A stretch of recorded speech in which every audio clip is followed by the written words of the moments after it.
আমার পছন্দের পোশাক কামিজ, কিন্তু আমার স্বামী আমাকে শাড়িতে পছন্দ করেন। পোশাক পরিধানের ক্ষেত্রে কার পছন্দকে প্রাধান্য দিবে? সিজদা অবস্থায় ফ্লোর থেকে পা উঠে গেলে নামাজ কি ভেঙে যাবে? আমি সালোয়ার কামিজের উপর হিজাব আর মোজা পরে নামাজ আদায় করি। নামাজের পোশাক হিসেবে এটা যথেষ্ট কিনা? নামাজে মনোযোগ ধরে রাখার জন্য পরামর্শ কামনা করছি। আমি হস্তমৈথুন ছাড়তে পারছি না, টাচ ফোন ছেড়ে বাটন ফোন চালাচ্ছি, তবুও ছাড়তে পারছি না। মনে নারীদের ছবি ভেসে উঠে, আমাকে পরামর্শ উপদেশ দিন। এক ব্যক্তি 4 লাখ টাকা মোহরানা ধার্য করে বিয়ে করেন, বাসরাতে 1 লাখ টাকা স্ত্রীকে দেন, তখন স্ত্রী বলেন তোমাকে অবশিষ্ট টাকা মাফ করে দিলাম। পরে যখন তাদের তালাক হয়, স্ত্রী অবশিষ্ট টাকাও দাবি করে। মাফ করে দেওয়ার টাকা দাবি করা জায়েজ আছে কিনা? চলুন তাহলে আর বিলম্ব না করে আমরা আমাদের প্রশ্ন উত্তরের পালায় প্রবেশ করি। সাকিব হোসেন আপনি লিখেছেন, অজুর মাঝখানে যদি বায়ু নির্গমন হয় তাহলে কি আবার অজু করতে হবে? উত্তর হলো ভাই সাকিব, যে অজুর মধ্যে যদি বায়ু নির্গমন হয় তাহলে অজু আপনাকে শুরু থেকে করতে হবে। অর্থাৎ মাঝে যে পর্যায়ে আপনি হাত ধুয়েছেন, মুখ ধুয়েছেন, তারপরে অজু ভঙ্গ হয়েছে, এখন আপনি এখান থেকে কন্টিনিউ করলে হবে না, বরং শুরু থেকে আবার অজু করতে হবে। কারণ অজু ভঙ্গের কারণ পাওয়া গেছে, মানেই হলো নতুন করে আপনার উপরে অজু আবশ্যক হয়েছে, অতএব শুরু থেকে অজু করতে হবে। এরপরে প্রশ্ন হলো, সিজদা অবস্থায় ফ্লোর থেকে পা উঠে গেলে নামাজ কি ভেঙে যাবে? উত্তর হলো, নবী করিম সাল্লাল্লাহু আলাইহি ওয়াসাল্লাম বলেছেন, উমিরতু আন আসজুদা আলা সাবআতি আযম, আমাকে 7টি অঙ্গের উপর সিজদা করতে আদেশ করা হয়েছে। অতএব নাক, কপাল এবং 2 হাত, 2 হাঁটু এবং 2 পায়ের পাতা বা 2 পায়ের আঙ্গুল, এই 7টি অঙ্গকে ফ্লোরের সাথে মিশিয়ে সেজদা করতে হবে। এখন যদি কেউ এর মধ্যে কোনো একটি অঙ্গ ফ্লোরে টাচ না করেন তাহলে তার নামাজ হবে না। আর যদি টাচ হয়েছে এক মুহূর্তের জন্য, আবার একটু উঠে গেছে, তাহলে এটা মাকরু হবে, কিন্তু নামাজটা হয়ে যাবে। অতএব পুরো সিজদা জুড়ে যদি আপনার ফ্লোর থেকে পা উঠে যায় বা উঠা থাকে, তাহলে সেক্ষেত্রে আপনার নামাজ হবে না, বা ওয়াজিব তরককারী হবেন। সেক্ষেত্রে আপনাকে সিজদা সাহু দিতে হবে, অথবা যদি নামাজের পরে এটি জানতে পারেন তাহলে সে নামাজ পুনরায় আদায় করতে হবে। অবশ্য কোনো ওজোর কারণে এরকম হয়েছে যে আপনি পা রাখার কোনো স্কোপ নাই, সেটা ভিন্ন কথা, তাহলে সেক্ষেত্রে নামাজ হয়ে যাবে, কোনো গুনাহ হবে না এবং সিজদা সাহু দিতে হবে না। এরপরে সাইফুর রহমান লিখেছেন, এক ব্যক্তি 4 লাখ টাকা মোহরানা ধার্য করে বিয়ে করেন, বাসরাতে 1 লাখ টাকা স্ত্রীকে দেন, তখন স্ত্রী বলেন তোমাকে অবশিষ্ট টাকা মাফ করে দিলাম। পরে যখন তাদের তালাক হয়, স্ত্রী অবশিষ্ট টাকাও দাবি করে। মাফ করে দেওয়ার টাকা দাবি করা জায়েজ আছে কিনা? উত্তর হলো যে কোনো ধরনের চাপ ছাড়া স্ত্রী যদি স্বেচ্ছায় তার সেই মহরের অবশিষ্ট টাকা মাফ করে থাকেন, তাহলে সেটি মাফ করাটা বিশুদ্ধ। আল্লাহ সুবহানাহু ওয়া তাআলা বলেছেন যে ফাইন তিবনা লাকুম মিনহু শাইআ ফাকুলু হানিআম মারিআ, স্ত্রী যদি মহর থেকে কিছু অংশ তোমাদেরকে ছেড়ে দেয় তাহলে তোমরা সেটা নিজেরা ভোগ করতে পারো, অর্থাৎ এটি জায়েজ আছে এবং স্বামীর জন্য এটা ভোগ করাও জায়েজ আছে। তো স্ত্রী যদি মাফ করে দিয়ে থাকেন তাহলে স্বামীর জন্য সেটা হালাল হয়ে গেছে, এখন আর স্ত্রী সেটিকে ফেরত নেওয়ার সুযোগ নেই। তবে যদি এমন হয় যে স্ত্রীকে বা কোনো একটা পরিবেশ তৈরি করে স্ত্রীর কাছ থেকে এটা আদায় করা হয়েছে, স্ত্রী সন্তুষ্ট ছিলেন না, তাহলে সেক্ষেত্রে স্বামীর জন্য এটা ভোগ করা জায়েজ নয়। আর স্ত্রী স্বেচ্ছায় নিজে থেকে তিনি খুশি হয়ে মাফ করে দিয়েছেন, সেটা মাফ হয়ে গেছে এবং এটার পুনরায় দাবি করবার সুযোগ নেই। এরপর এমডি আলামিন হোসেন আপনি লিখেছেন, কবর খোঁড়ার পর দাফন করার আগ পর্যন্ত কি খালি কবর পাহারা দিতে হয়? উত্তর হলো না, এমন কোনো কথা নেই যে খালি কবর পাহারা দিতে হবে, এরকম কোনো বাধ্যবাধকতা শরীয়তে কোথাও উল্লেখ হয়নি। যদি পারিপার্শ্বিক কোনো কারণ থাকে যেটি আসলে পাহারা দেওয়ার জন্য আবশ্যক, সেটা ভিন্ন বিষয়। এছাড়া সাধারণ অবস্থাতে এটি কোনো আবশ্যক বিষয় নয়। এরপরে লিখেছেন আয়েশা ইসলাম, নামাজে মনোযোগ ধরে রাখার জন্য পরামর্শ কামনা করছি। বোন আয়েশা ইসলাম, নামাজে মনোযোগ ধরে রাখার জন্য অনেকগুলো উপায় আছে, তার মধ্যে একটা হলো নামাজের ডিউরেশন বা সময়ের সীমা বাড়িয়ে দেওয়া। আপনি যেই নামাজ পড়তে 2 মিনিট বা 3 মিনিট লাগছে আপনার, সেই নামাজ পড়তে আপনি ডাবল সময় 5 থেকে 6 মিনিট 7 মিনিট ব্যয় করুন। যে নামাজ পড়তে আপনার 10 মিনিট লাগছে, 4 রাকাত বিশিষ্ট নামাজ, সেটা পড়তে আপনি 15 মিনিট লাগানোর চেষ্টা করুন। ইনশাআল্লাহ দেখবেন নামাজের প্রতি মনোযোগ বাড়ছে। রুকুতে আপনি সচরাচর যে পরিমাণ সময় দেন তার চেয়ে বেশি সময় দেওয়ার চেষ্টা করেন, রুকু থেকে উঠে যে পরিমাণ অপেক্ষা করেন তার চেয়ে বেশি অপেক্ষা করেন। এভাবে আপনার নামাজের সময়সীমাকে বাড়িয়ে দিলে ইনশাআল্লাহ বিদিন আপনার নামাজের প্রতি মনোযোগ বাড়বে। দ্বিতীয়ত, নামাজে যে দোয়া, জিকির এবং আল্লাহর কাছে যে সমস্ত নিবেদনগুলো আমরা পেশ করে থাকি, সেগুলোর বাংলা অর্থ যদি আমরা বুঝি এবং সেদিকে খেয়াল করার চেষ্টা করতে পারি, ইনশাআল্লাহ নামাজে মনোযোগ ধরে রাখা সহজ হবে। ফারহানা শারমিন বোন আপনি লিখেছেন, আমি একজন গর্ভবতী, আমার বমি হয় আর অজু ভঙ্গের কারণ হচ্ছে মুখভর্তি বমি হয়। যদি আমার অজু অবস্থায় বমি হয়ে যায়, এই অবস্থা আমার করণীয় কি? আর যতবার বমি করব ততবারই কি অজু করতে হবে? উত্তর হলো যে মুখ ভরে যদি বমি হয় তাহলে সেক্ষেত্রে আপনার অজু ভঙ্গ হয়ে যাবে, আর যদি অল্প অল্প বমি হয় তাতে অজু ভঙ্গ হবে না। তো যদি এরকম হয় যে ঘন ঘন আপনার বমি হয়, প্রত্যেকবারই মুখ ভর্তি হয়েই বমি হয়, তাহলে আপনি বমি হওয়ার পরে ওযু করে 4 রাকাত নামাজ, পুরো ওয়াক্তের মধ্যে 4 রাকাত নামাজ বা যেই কয়েক রাকাত আছে ওই ওয়াক্তের নামাজ, সেই কয়েক রাকাত নামাজ পড়ার মতো সময় যদি পান, তাহলে আপনার ওযু করে আপনাকে নামাজ পড়তে হবে। আর যদি আল্লাহ মাফ করুক অনবরত এরকম বমি হতে থাকে, সাধারণত পুরো একটা ওয়াক্তের সবটুকুন সময় এভাবে অনবরত বমি আসলে হয় না, হলে মানুষ বাঁচার কথা না বা স্বাভাবিক সুস্থ থাকার কথা না। এজন্য আপনার হালকা হালকা একটু বমি হলেও ফাঁক দিয়ে নামাজ পড়ে নেবেন। আর এর জন্য যদি একবারের বেশি দুইবার বেশি 3 বার ওযু করা লাগে, তারপর সেই কষ্টটা করবেন এবং এর জন্য আল্লাহর কাছে বিনিময় কিন্তু কম পাবেন না। 3 বার ওযু করার সওয়াবই আপনি লাভ করবেন। এরপরে ইনোসেন্ট নীরব আপনি আইডি থেকে লিখেছেন, আমি হস্তমৈথুন ছাড়তে পারছি না, টাচ ফোন ছেড়ে বাটন ফোন চালাচ্ছি, তবুও ছাড়তে পারছি না। মনে নারীদের ছবি ভেসে উঠে, আমাকে পরামর্শ উপদেশ দিন। প্রথম কথা হলো যে এই জাতীয় পরিস্থিতিতে নিজেকে বাঁচাবার জন্য, বিশেষ করে এই বদভ্যাস থেকে রক্ষা পাওয়ার জন্য আমাদের একটা নির্দিষ্ট সময়ের জন্য কোনো এমন পরিবেশে চলে যাওয়া উচিত যেখানে আসলে নিঃসঙ্গতার স্কোপ থাকে না, অনেক বেশি ব্যস্ততার মধ্যে সময় কাটাতে হয়, নির্জনতার স্কোপ খুব বেশি থাকে না। অতএব নিজে এই গুনাহ থেকে বাঁচার এক্সারসাইজটা সেখানে খুব ভালোভাবে হয়ে যায়। তো এরকম পরিবেশ বা এরকম পরিস্থিতিতে আপনি চেষ্টা করতে পারেন চলে যাওয়ার, তাহলে ইনশাআল্লাহ হয়তো আপনার এই গুনাহ থেকে বাঁচাটা সহজ হবে। এর বাইরে যদি অবিবাহিত হয়ে থাকেন, তারা দ্রুততার সাথে বিয়ে করা ফেলা উচিত ইনশাআল্লাহ বিদিল্লাহ। সেটিও আপনাকে এই বদভ্যাস ছাড়তে সহায়ক ভূমিকা রাখবে। নাজিরা ফাল্গুনি আপনি লিখেছেন, আমি সালোয়ার কামিজের উপর হিজাব আর মোজা পরে নামাজ আদায় করি, নামাজের পোশাক হিসেবে এটা যথেষ্ট কিনা? উত্তর হলো, নামাজের সময় মেয়েদের হাত পা এবং মুখমণ্ডল ছাড়া, হাত পা বলতে হাতের কবজি, 2 হাতের কবজি এবং পায়ের পাতা, তলার অংশ এবং আপনার মুখমণ্ডল, এটুকু ছাড়া পুরো শরীর ঢাকতে হবে। এখন এটা ঢাকার জন্য আপনি যে কোনো পোশাক যেটা ঢাকতে পারবেন সেটি জায়েজ হবে। হতে পারে সেটা মেক্সি, হতে পারে বড় কোনো একটা ওড়না বা অন্য কোনো পোশাক। তো সাধারণত যে পোশাকে হাতের পায়ের গোছা কিংবা হাতের এ অংশ কিংবা কাঁধ, গলা, বুকের কোনো অংশ বা পেটের কোনো অংশ উন্মুক্ত থাকে, সেটা পরে নামাজ পড়লে নামাজ হবে না। যদি এটা পরে নাও, তাহলে সেক্ষেত্রে এটার উপরে অন্য কোনো পোশাক দিয়ে অংশগুলোকে ঢেকে তারপরে আবৃত করে নামাজ পড়তে হবে, কারণ এটি নামাজের জন্য আবশ্যক, সতর ঢাকা ফরজ। এরপরে প্রশ্ন হলো, এক বোন লিখেছেন, আমি ওমরায় এসেছি, আমি পিরিয়ড বন্ধের জন্য ওষুধ খাচ্ছিলাম। মক্কায় আসার পর ওষুধ খাওয়ার সময় তারতম্য হওয়ায় এবং অধিক হাঁটার কারণে তফরত অবস্থায় পিরিয়ড শুরু হয়ে গেছে। এখন আমি কি আবার ওষুধ খেয়ে পিরিয়ড বন্ধ করে ওমরা সম্পন্ন করতে পারবো, নাকি 3 দিন অপেক্ষা করতে হবে? উত্তর হলো, যেহেতু পিরিয়ড শুরু হয়ে গেছে, যেভাবেই হোক না কেন এটি শেষ হওয়ার জন্য অপেক্ষা আপনাকে করতে হবে, তারপর আপনি ওমরার কাজ সম্পন্ন করবেন। বরং আপনি ওষুধ খেয়ে এখন বন্ধ যদি করেন, সেক্ষেত্রে এটা স্বাভাবিকভাবে পিরিয়ড বন্ধ করা হবে না, বরং পিরিয়ড বন্ধ হওয়ার জন্য আপনাকে অপেক্ষা করে তারপরে আপনার ওমরা নতুন করে তওয়াফ সাই করতে হবে। এহরাম পরেছেন, তখন আপনার পিরিয়ড ছিল না বা ছিল, তাতে কিছু আসে যায় না। এখন পিরিয়ড শুরু হয়ে গেছে, আপনি হোটেলে অপেক্ষা করবেন, পিরিয়ড শেষ হবে, তখন ওমরার যে কার্যক্রম তওয়াফ সাই এগুলো শেষ করে ওমরা শেষ করবেন। এরপর এমডি আলামিন হোসেন আপনি লিখেছেন, কবর খোঁড়ার পর দাফন করার আগ পর্যন্ত কি খালি কবর পাহারা দিতে হয়? উত্তর হলো, না, এমন কোনো কথা নেই যে খালি কবর পাহারা দিতে হবে, এরকম কোনো বাধ্যবাধকতা শরীয়তে কোথাও উল্লেখ হয়নি। যদি পারিপার্শ্বিক কোনো কারণ থাকে যেটি আসলে পাহারা দেওয়ার জন্য আবশ্যক, সেটা ভিন্ন বিষয়, এছাড়া সাধারণ অবস্থাতে এটি কোনো আবশ্যক বিষয় নয়।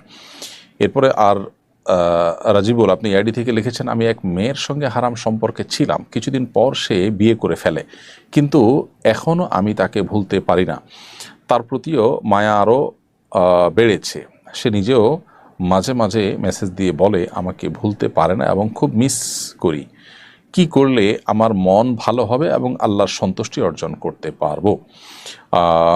ভাই রাজিবুল, হারাম সম্পর্ক থেকে বের হয়ে আসার জন্য মানুষের দৃঢ় সংকল্পের কোনো বিকল্প নেই। হারাম সম্পর্ক আপনাকে জাহান্নামী করে তুলবে এবং দুনিয়ার জীবনকেও আপনার জাহান্নামে পরিণত করতে পারে। আল্লাহ এবং তার রাসূল সাল্লাল্লাহু আলাইহি ওয়াসাল্লাম নিষিদ্ধ করেছেন, সেজন্য এই পথ থেকে বের হয়ে আসার জন্য দৃঢ় সংকল্প এটি আপনাকে ফিরিয়ে আনতে পারে, এবং সেটা আল্লাহর কাছে চেয়ে নেওয়া এবং নিজের পর নিজে কঠোর হওয়াটা হলো সবচেয়ে বড় বিষয়।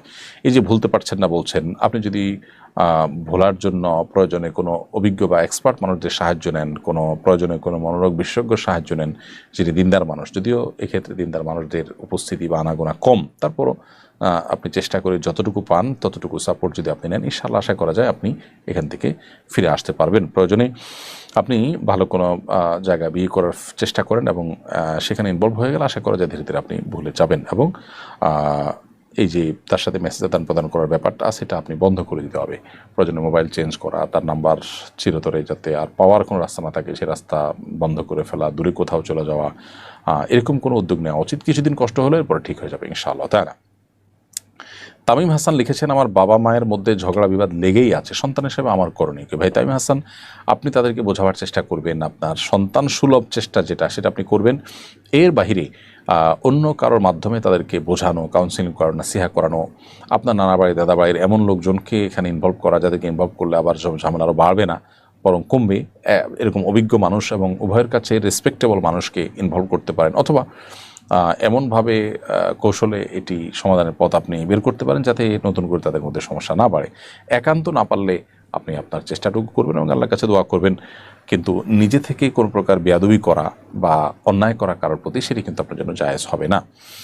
ফারহানা শারমিন বোন আপনি লিখেছেন, আমি একজন গর্ভবতী, আমার বমি হয় আর অজু ভঙ্গের কারণ হচ্ছে মুখ ভর্তি বমি হয়। যদি আমার অজু অবস্থায় বমি হয়ে যায়, এই অবস্থা আমার করণীয় কি? আর যতবার বমি করব ততবারই কি অজু করতে হবে? উত্তর হলো যে মুখ ভরে যদি বমি হয় তাহলে সেক্ষেত্রে আপনার অজু ভঙ্গ হয়ে যাবে, আর যদি অল্প অল্প বমি হয় তাতে অজু ভঙ্গ হবে না। তো যদি এরকম হয় যে ঘন ঘন আপনার বমি হয় এবং প্রত্যেকবারই মুখ ভর্তি হয়েই বমি হয়, তাহলে আপনি বমি হওয়ার পরে অজু করে 4 রাকাত নামাজ, পুরো ওয়াক্তের মধ্যে 4 রাকাত নামাজ বা যেই কয়েক রাকাত আছে ওই ওয়াক্তের নামাজ, সেই কয়েক রাকাত নামাজ পড়ার মতো সময় যদি পান তাহলে আপনার অজু করে আপনাকে নামাজ পড়তে হবে। আর যদি আল্লাহ মাফ করুক অনবরত এরকম বমি হতে থাকে, সাধারণত পুরো একটা ওয়াক্তের সবটুকুন সময় এভাবে অনবরত বমি আসলে হয় না, হলে মানুষ বাঁচার কথা না বা স্বাভাবিক সুস্থ থাকার কথা না। এজন্য আপনার হালকা হালকা একটু একটু বমি হলেও ফাঁক দিয়ে নামাজ পড়ে নেবেন। আর এর জন্য যদি একবার বেশি দুইবার বেশি 3বার অজু করা লাগে তারপর সেই কষ্টটা করবেন, এবং এর জন্য আল্লাহর কাছে বিনিময় কিন্তু কম পাবেন না, 3বার অজু করার সবই আপনি লাভ করবেন। এরপরে প্রশ্ন হলো, 7 মাস হলো কাজের উদ্দেশ্যে সৌদিতে এসেছি, এখনও একামা হয়নি, তাই গোপনে কাজ করতে হয়। রাষ্ট্রীয় আইন ভঙ্গ করে গোপনে কাজ করলে কি সে ইনকাম হালাল হবে? প্রথম কথা হলো যে শ্রমের বিনিময়ে পারিশ্রমিক নিচ্ছেন, আপনি যদি কোনো অবৈধ শ্রম না দেন বরং বৈধ বা লিগাল বা শরীয়ত দৃষ্টিকোণে কোনো অন্যায় কাজ না করে হালাল কাজ, যেমন এমন কোনো প্রোডাক্ট তৈরি করছেন যেটা হারাম না, সাধারণত সৌদি আরবে সেরকম প্রোডাক্ট নেইও সচরাচর, সো আপনার পারিশ্রমিক হালাল হবে, কারণ আপনি শ্রম দিচ্ছেন বিনিময়ে পারিশ্রমিক দিচ্ছেন, এটি হারাম হওয়ার কোনো কারণ নেই। তবে অবৈধ না থেকে আপনার বৈধ হয়ে যাওয়ার চেষ্টা করা উচিত।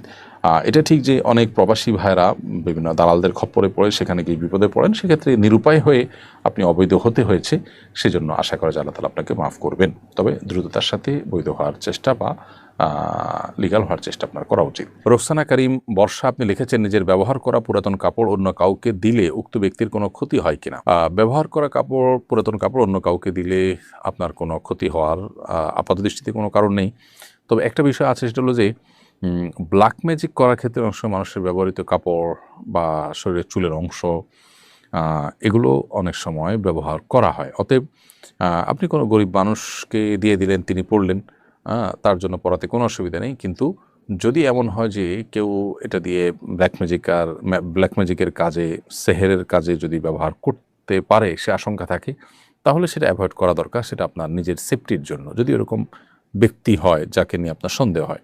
বাট এছাড়া গরিব মানুষ একজনকে দিয়ে দিলেন, আননোন মানুষ বা অপরিচিত মানুষ, অথবা এমন মানুষ যিনি পরিচিত কিন্তু এটা তার দ্বারা আপাত দৃষ্টিতে করার কোনো কারণ নাই, তাহলে সেক্ষেত্রে এটা অবশ্যই তিনি ব্যবহার করতে পারেন। যিনি ব্যবহার করবেন তার কোনো ক্ষতি কোনো অবস্থাতে হওয়ার কোনো কারণ নেই। কাপড়ের মধ্যে কোনো লাভ ক্ষতির কিছু নেই। যদি মনে করে কেউ এরকম যে আরেকজনের ব্যবহৃত কাপড় পরলে তার অসুবিধা হবে বা ক্ষতি হবে, তাহলে সেটি এক ধরনের শিরকপূর্ণ বিশ্বাস। এরপরে জেসমিন হোসেন আপনি লিখেছেন, আমি চ্যাটজিপিটির মাধ্যমে নিয়মিত শরিয়া সংক্রান্ত উত্তর নেই, সেখানে দলিল সহ উত্তর আসে, এটা কতটুকু গ্রহণযোগ্য? বোন জেসমিন হোসেন আপনি লিখেছেন, আপনার প্রশ্ন উত্তর হলো যে চ্যাটজিপিটি বা এআই থেকে গবেষণা ইত্যাদির জন্য সাহায্য নেওয়া তো মৌলিকভাবে নাজায়েজ নয়, কিন্তু শরিয়ার প্রশ্নের উত্তর এই সমস্ত আপনার আর্টিফিশিয়াল ইন্টেলিজেন্সের উপরে পুরোপুরি নির্ভর করা উচিত নয়, বরং বিদগ্ধ ওলামায়ে কেরাম এর সহযোগিতা নেওয়া উচিত। হ্যাঁ, যদি আপনি ভালো মন্দ পরখ করতে পারেন, দলিল যাচাই বাছাই করতে পারেন, লিঙ্ক ক্লিক করে আপনি এই দলিলটা আসলে এখানে আছে কিনা সেটা যাচাই বাছাই করতে পারেন, তাহলে সেটা করে গ্রহণ করতে চাইলে সেটি জায়েজ আছে। কিন্তু অনেক সময় দেখা যায় এই সমস্ত জায়গা থেকে ভুল ইনফরমেশন আসে, সো সেজন্য কিন্তু আপনার এটা জায়েজ হবে না, বরং দেখা যায় যে এমন সব কথা বলে যেটা আসলে সঠিক নয়। তো এই জন্য এখান থেকে জ্ঞান অর্জন করতে হলে সে তথ্য যাচাই করার মতো ক্ষমতা থাকতে হবে, সুযোগ থাকতে হবে, তাহলে সেটি শর্ত সাপেক্ষে জায়েজ হতে পারে। এমদাদুল হক লিখেছেন, আমি কোরআন শরীফ 16 পারা মুখস্থ করেছিলাম, এরপর হিফজখানা ছেড়ে দিয়েছি, নিয়মিত তেলাওয়াত না করায় ভুলে গিয়েছি, এই অপরাধ থেকে মুক্তির উপায় জানতে চাই। ভাই এমদাদুল হক, নিয়মিত কোরআন কারীমের তেলাওয়াত করার চেষ্টা করতে হবে। কোরআন কারীম তেলাওয়াত করে বা হিফজ করে এরপরে মুখস্থ না থাকলে বা ভুলে গেলে সেটা কিন্তু গুনাহের কারণ। নবী সাল্লাল্লাহু আলাইহি ওয়াসাল্লাম মেরাজের রাতে যে সমস্ত বান্দার অপরাধগুলো দেখেছেন আল্লাহ তার সামনে উপস্থাপন করেছেন, এর মধ্যে সবচেয়ে ভয়াবহ অপরাধগুলোর মধ্যে থেকে একটা ছিল এটি, অর্থাৎ কোরআন কারীম মুখস্থ করার পর অবহেলার কারণে না তেলাওয়াত করার কারণে ভুলে গেলে সেটা অপরাধ এবং গুনাহ। অতএব আপনি এখন নিয়মিত তেলাওয়াত করে সেটা উদ্ধারের জন্য আপ্রাণ চেষ্টা চালান, এবং যদি আপনি তেলাওয়াত অব্যাহত রাখেন, অবহেলা না করেন, তাহলে সেক্ষেত্রে ভুলে গেলে আশা করা যায় আল্লাহ তাআলার কাছে আপনি গুনাহগার হবেন না। তবে যদি পুনরায় আর উদ্ধার করা সম্ভব না হয়, তাহলে সেক্ষেত্রে ভুলে যাওয়া পারাগুলোকে পুনরায় মুখস্থ করার চেষ্টাটা আপনার করা দরকার। চেষ্টাটা করলে আশা করা যায় আল্লাহ তাআলা মাফ করবেন। এরপর প্রশ্ন হলো, আমার পছন্দের পোশাক কামিজ, কিন্তু আমার স্বামী আমাকে শাড়িতে পছন্দ করেন। পোশাক পরিধানের ক্ষেত্রে কার পছন্দকে প্রাধান্য দিবে, এ বিষয়ে শরীয়ত কি স্ত্রীকে কোনো নির্দেশনা দিয়েছে? মৌলিকভাবে তো সাধারণ এবং স্বাভাবিক অবস্থা, বিশেষ করে অন্যান্য মানুষজন থাকে বাসায়, এরকম অবস্থাতে শাড়ির চাইতে কামিজ মানুষের মহিলাদের সতর ঢাকার জন্য অধিকতর উপযোগী, এতে কোনো সন্দেহ নেই। কিন্তু স্বামী যদি আপনাকে শাড়িতে বেশি পছন্দ করেন এবং একান্তে যখন স্বামী স্ত্রী থাকেন এবং অন্য কোনো মানুষ আপনার বাসা বাড়িতে থাকে না, বা যিনি আপনার একান্ত আপনার মাহরাম, ডেফিনেটলি গায়ে মাহরামদের সামনে তো আপনার শাড়ি কেন, কামিজ পরেও মুক্ত চেহারায় বা আপনার মাহরাম মানুষদের মতো করে তাদের সাথে যাওয়া তো এমনিতে জায়েজ নয়। কিন্তু শ্বশুর আছেন বাসায় বা অন্য কেউ আছেন, ছেলেরা বড় আছেন, এরকম পরিস্থিতিতে শাড়ি না পরে কামিজ পরাটা উত্তম। কিন্তু স্বামী যদি এটাকে প্রায়োরিটি দেন বা পছন্দ করেন, সেক্ষেত্রে যাতে করে শরীরের কোনো অঙ্গ প্রত্যঙ্গ দৃষ্টিকটুভাবে খোলা না থাকে সেদিকটা খেয়াল রেখে আপনি শাড়ি পরতে পারেন। আর একান্ত কক্ষে স্বামী যেটা পছন্দ করবেন সেটা আপনার পরিধান করাটাই হলো উচিত। তার খোলাসা কথা হলো, সাধারণ অবস্থাতে আপনার কামিজ পরা সতর ঢাকার জন্য অধিকতর উপযোগী হলেও স্বামী পছন্দ করেন সেটাকে প্রায়োরিটি দিয়ে আপনার শাড়ি পরা উচিত।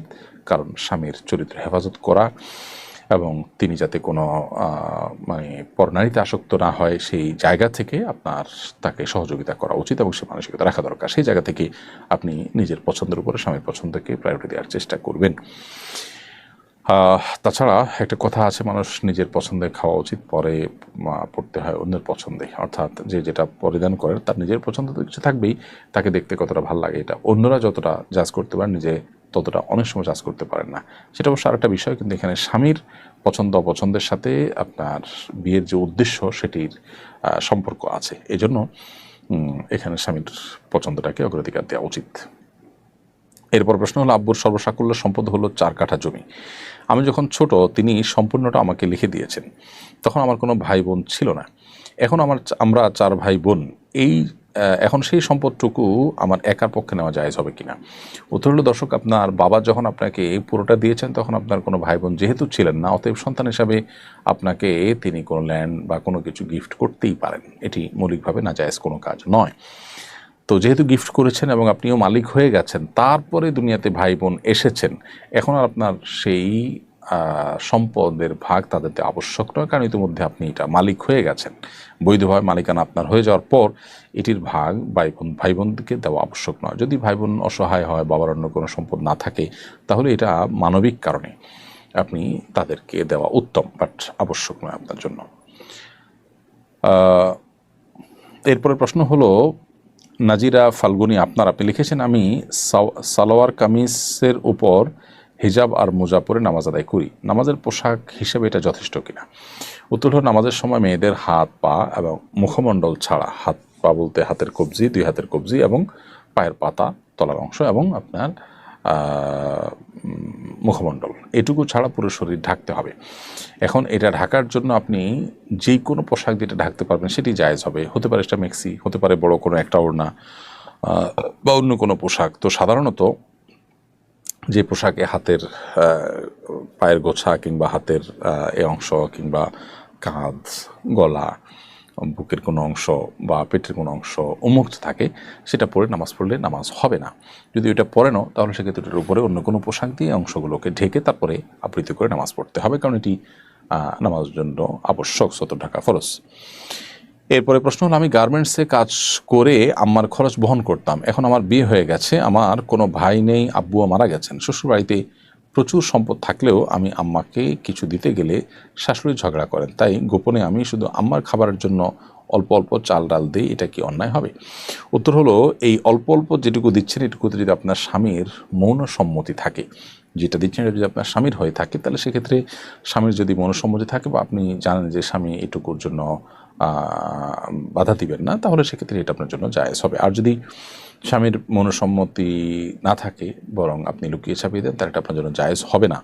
প্রয়োজনে আপনি বাসা থেকে, নিজ জায়গা থেকে, মা যদি নিরুপায় হয় তার জন্য উপার্জন করার চেষ্টা আপনি করতে পারেন। এক্ষেত্রে দাম্পত্য জীবনে স্বামী স্ত্রীর মধ্যে বোঝাপড়া জরুরি। স্বামীরও যেরকম স্ত্রীর এ ধরনের পরিস্থিতি স্ত্রীর পাশে দাঁড়ানো তার কর্তব্য, নৈতিক দায়িত্ব, ঠিক একইভাবে স্ত্রীও স্বামীকে আপন করে নিয়ে বা ভালোবাসা দিয়ে তাকে তার কাছ থেকে নিজের এই প্রয়োজন পূরণ করার চেষ্টা করা উচিত। এখানে স্বামীর অজান্তে তার জিনিস মনের মতো করে ব্যবহার করবার সুযোগ